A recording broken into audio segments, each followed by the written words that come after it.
36 South Academy. This is the police with a search warrant demanding entry.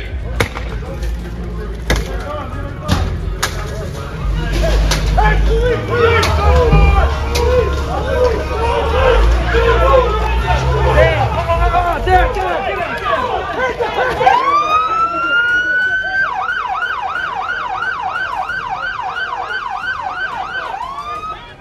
కాలిఫోర్నియాలోని Colorado springs నగరంలో ఒక illegal night club పైన US federal ఏజెంట్లు raid చేశారు. America కాలమానం ప్రకారం ఆదివారం తెల్లవారుజామున జరిగిన ఈ ఆపరేషన్ లో 100 మందికి పైగా అనుమానిత అక్రమ వలసదారులను పోలీసులు అరెస్ట్ చేశారు. ఈ మేరకు డ్రగ్స్ ఎన్ఫోర్స్మెంట్ అడ్మినిస్ట్రేషన్ DEA తమ ఎక్స్ హ్యాండిల్ నుంచి ఒక వీడియో షేర్ చేసింది. నైట్ క్లబ్ ను DEA పోలీసులు చుట్టుముట్టి వార్నింగ్ ఇచ్చినా లోపల ఉన్నవారు బయటికి రాలేదు. దీంతో అద్దాలను పగలగొట్టి పోలీసులు లోపలికి వెళ్లారు.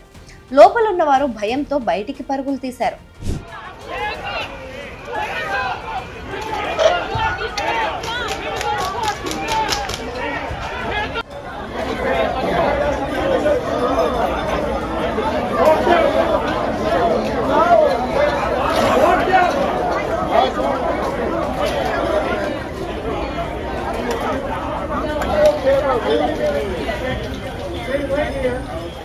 నైట్ క్లబ్ లో ఎంజాయ్ చేస్తున్న చాలా మంది భయంతో బయటికి పరుగులు తీసి చేతులు పైకెత్తి లొంగిపోతున్న దృశ్యాలు వీడియోలు కనిపించాయి. కొందరిని గోడపై నిలబెట్టించి మరికొందరిని నేలపై మోకాళ్లపై కూర్చోబెట్టారు.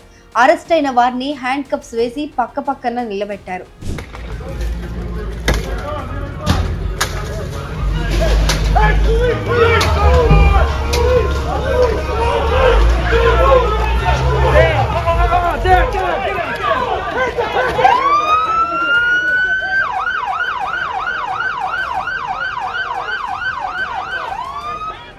ఈ రైడ్ లో 300 మందికి పైగా పోలీస్ అధికారులు పాల్గొన్నారు.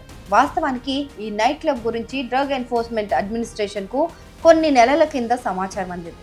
అయితే నెలల తరబడి జరిగిన విచారణ తర్వాత ఈ నైట్ క్లబ్ లో డ్రగ్ ట్రాఫికింగ్, వ్యభిచారం, హింసాత్మక నేరాలు జరుగుతున్నట్లు పోలీసులు నిర్ధారించుకున్నారు. ఇక ఆదివారం రైడ్ చేశారు. ఈ రైడ్ లో అధికారులు కొకైన్ తో పాటు గన్స్ ని కూడా స్వాధీనం చేసుకున్నారు.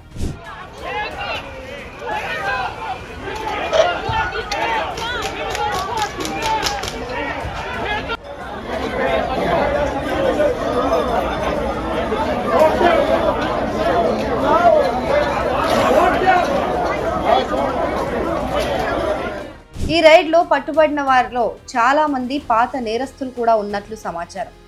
రైడ్ జరిగే టైంకి క్లబ్ లో 200 మందికి పైగా ఉన్నారట అధికారులు చెప్తున్నారు. వీరిలో అక్రమ వలసదారులను ఇమిగ్రేషన్ అండ్ కస్టమ్స్ ఎన్ఫోర్స్మెంట్ అదుపులోకి తీసుకుందని చెప్పారు. మిగిలిన వారిలో డ్రగ్ డీలర్స్, హంతకులు కూడా ఉన్నారని వెల్లడించారు. దీనిపై అమెరికా అధ్యక్షుడు డొనాల్డ్ ట్రంప్ కూడా ట్రూత్ సోషల్ లో స్పందించారు. ఈ రైడ్ ఫుటేజ్ ను షేర్ చేస్తూ దేశంలో అక్రమంగా ఉన్న అత్యంత ప్రమాదకరమైన డ్రగ్ డీలర్లు, మర్డరర్లు, నేరస్తులపైన పెద్ద రైడ్ జరిగింది అని పేర్కొన్నారు.